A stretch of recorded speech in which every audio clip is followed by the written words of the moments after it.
Uhum. Beleza. Então, continuando, né, a aula passada das ferramentas. Daqui a pouco a gente vai usar muito esse método PDCA, viu? Vocês vão começar a fazer uma ferramenta para cada um desses aqui. Vai ser uma ferramenta para planejamento, uma para desenvolvimento, uma para checagem e uma para ação. E olha que não reclamem que se fosse no máximo ia mandar fazer 8. Então, por enquanto, são só 4. Ok? As estatísticas a gente pula por enquanto, como eu já disse, que é só mais passando o que a gente já viu. Se alguém ainda tiver alguma dúvida nessas que ficaram para trás, depois vocês me lembrem, hein? Ishikawa, ó, que eu falei para vocês. Reta horizontal, principais aspectos e subentradas. Vocês estão esquecendo das subentradas, né? É o nível de detalhamento. Por isso que tem a técnica dos 5 porquês, mas não se preocupem que eu vou trabalhar isso melhor com vocês, né? Quanto mais esqueleto parecido com esqueleto de monstro, melhor. Não precisa se preocupar em ficar parecido com um peixinho, um linguado, um peixinho desses bonitinhos, não. Ok? E sem escrever frases. Então, os erros que o pessoal mais comete são esses mesmo que vocês cometeram. Então, os tipos aqui, vocês gostaram bastante do 6M, né? Mas não precisa ficar só neles. Vocês podem usar viabilidades. Isso aqui é bastante usado em projeto. Tem viabilidade econômica, por exemplo, eu vou ter dinheiro para colocar esse projeto em prática. Tem viabilidade política, por exemplo, você tem um projeto agora, desse ano, você tem que ver, porque é um ano que vai mudar muita coisa. Mudou o presidente dos Estados Unidos, vai mudar a prefeitura de várias cidades aí no Brasil. Então, você tem que verificar se o seu projeto não vai ser impactado por política. Então, a gente usa muito a questão da viabilidade aqui. Ok? Sequencial de um processo vai ser importante para hoje. E o geral aí, quando você não segue nenhum desses carinhas aqui. Esse é o 6M, que já falamos dele. Fizemos aí a conta da nossa casa. E 5W2H também, que vocês fizeram.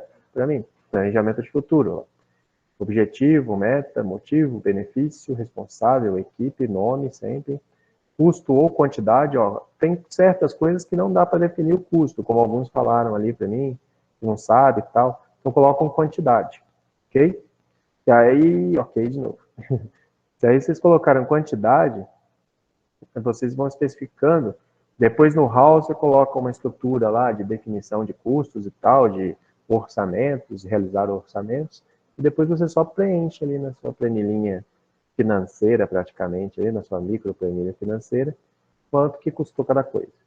O quando, datas e cronogramas, colocando aqui diagrama de Gantt ajuda bastante a fazer isso aqui, né? Local, departamento, onde? Zero atividade do futuro.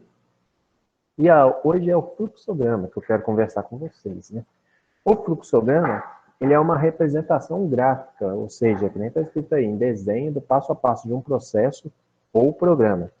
Ele foi usado bastante no passado com o pessoal da área de computação. O cara ia lá, sentava, começava a digitar linhas e linhas de código de programação.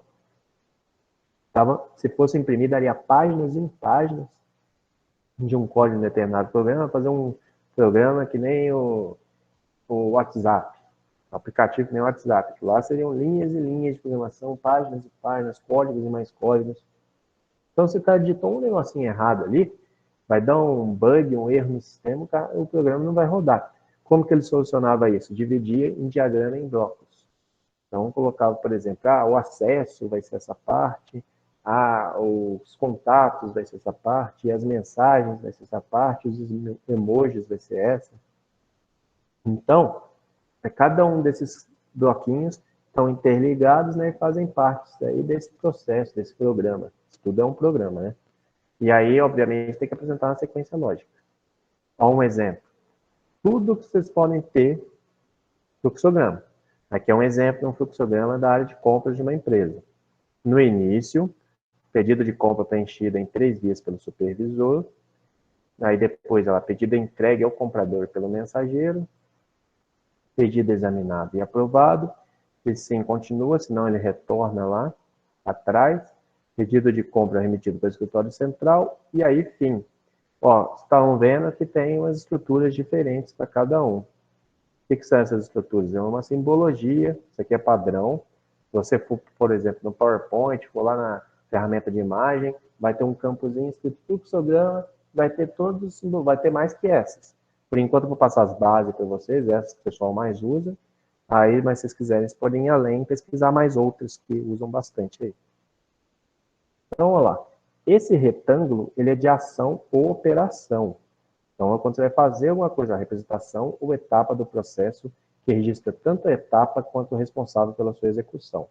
Então, aqui é ação ou operação. Aí a linha dirigida, sentido do fluxo, transporte, movimentação. Não esqueçam de colocar aí o sentido, viu? Alguns, pessoal que está aprendendo a fazer fluxograma agora, em faculdade, tudo, o pessoal não tem costume de colocar. Mas para a gente que é a área, isso do que eu estou dizendo de área da informática. Mas para a gente, porque o fluxograma ele mudou bastante também, muito, depois de muito tempo. Só que para a gente que é da área gerencial, a gente coloca aí para deixar mais organizado. A parte de organização é com a gente.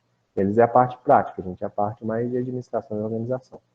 Então, olha lá, linha dirigida no sentido fluxo, transporte e movimentação. Ela representa o símbolo e a ordem entre as fases do processo.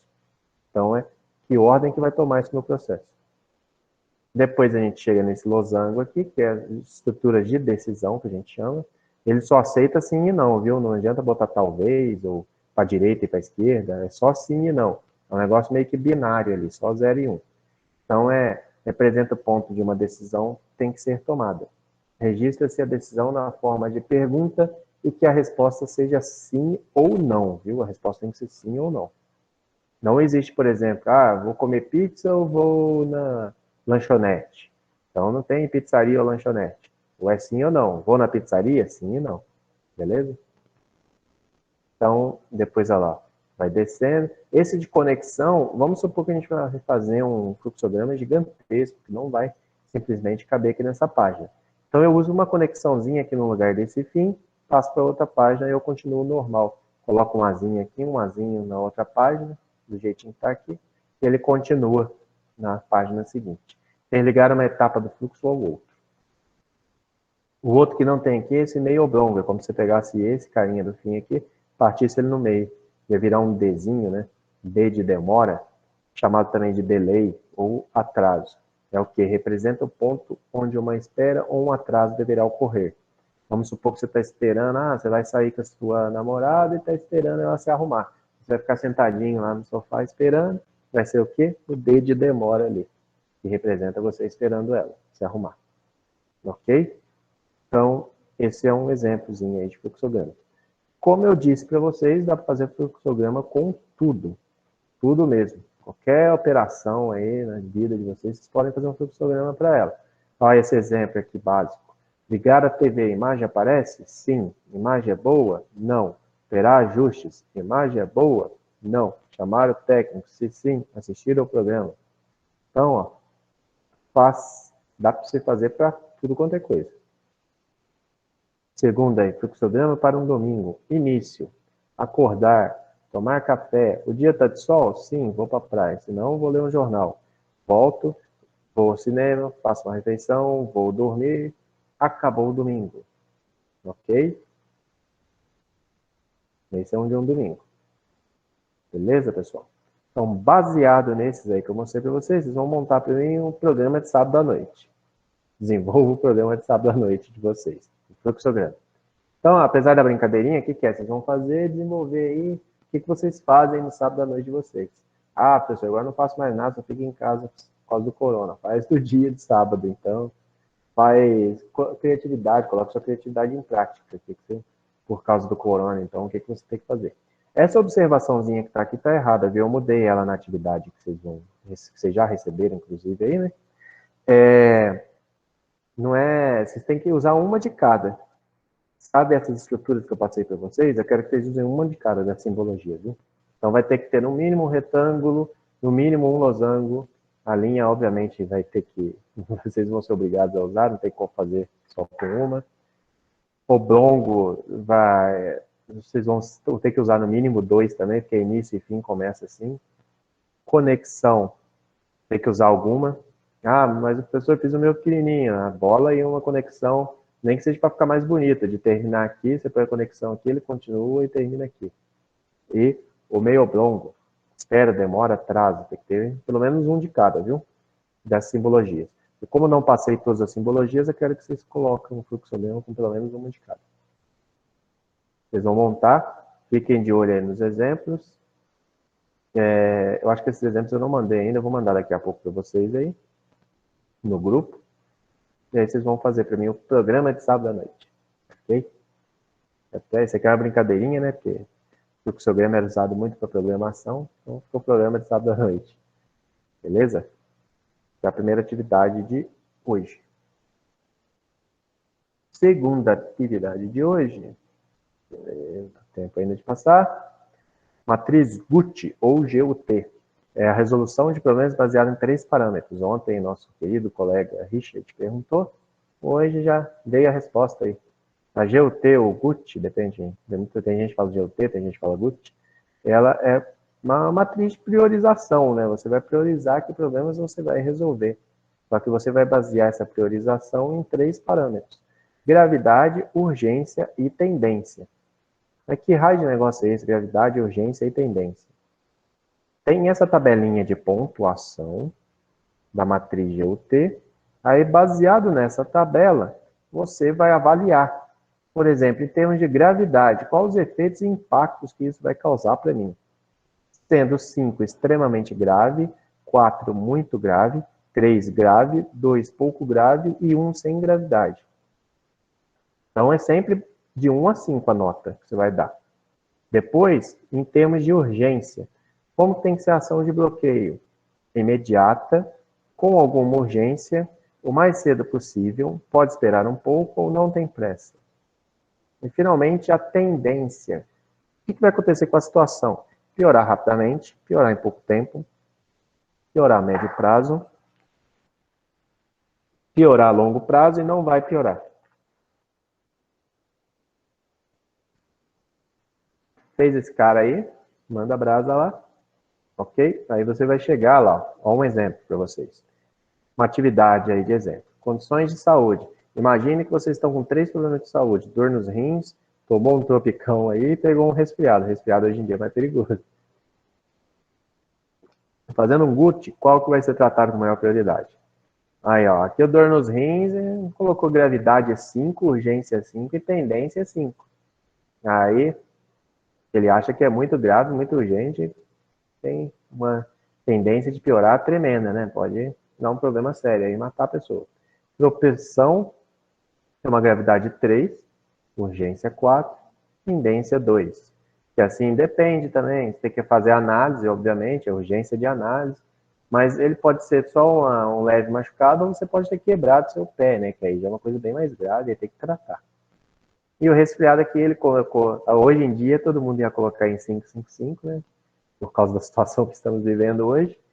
Mas aqui para o nosso exemplo, como foi só um resfriado, não foi uma gripe, então ficou 2, 3 e 3. Hoje em dia seria 555. Principalmente na urgência, que seria o 5 aí, para tentar determinar se não é uma coisa mais séria. Depois que você deu uma nota de 1 a 5 para cada um desses, você vai multiplicar. G versus U versus T. 5 vezes 5 vezes 5, 125. 3 vezes 4 vezes 2, 24. 2 vezes 3 vezes 3, 18. E aí, pronto, você achou sua prioridade. 125, 24, 18. 125 é o maior, que é dor nos rins, você vai cuidar primeiro. 24, tropicão, você vai cuidar em segundo lugar. E resfriado.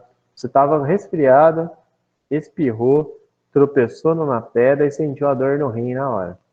Aí, nessa situação, seria melhor ir no médico ver a dor no rim e depois eu vejo o resto. Então, vai ter que visitar 3 médicos aí.